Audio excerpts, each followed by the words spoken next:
मुरुड जंजिरामध्ये कल्पना पाटील शिवसेना शिंदे गटाच्या संभाव्य नगराध्यक्षा होऊ शकतात असं सध्याचं चित्र आहे।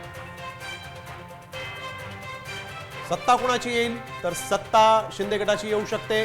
बहुसंख्य नगरसेवक त्यांचे निवडून येऊ शकतात। नक्कीच। आणि याबाबत आमचे प्रतिनिधी सचिन कदम नेमकं काय सांगतात ऐकूया। रायगड जिल्ह्यामधल्या मुरुड नगरपालिकेची निवडणूक आहे ती महत्त्वपूर्ण ठरलेली आहे। या ठिकाणी जर का पाहिलं तर वेगळं समीकरण आपल्याला पाहायला मिळतं।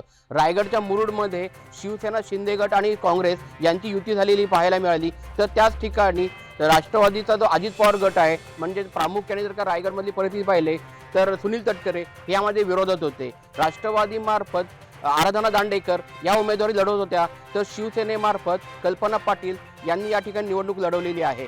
आपण जर का इथली परिस्थिती पाहिली तर मुरुड हा पूर्वीपासूनच शेकापचा बालेकिल्ला आहे आणि मागच्या टर्ममध्ये म्हणजे 5 वर्षापूर्वी ही जी सीट आहे किंवा मुरुड नगरपालिका आहे ती शिवसेनेने आपल्या आधिपत्याखाली आणली होती आणि या आणलेल्या आधिपत्याखाली शिवसेनेने आधिपत्याखाली आणलेल्या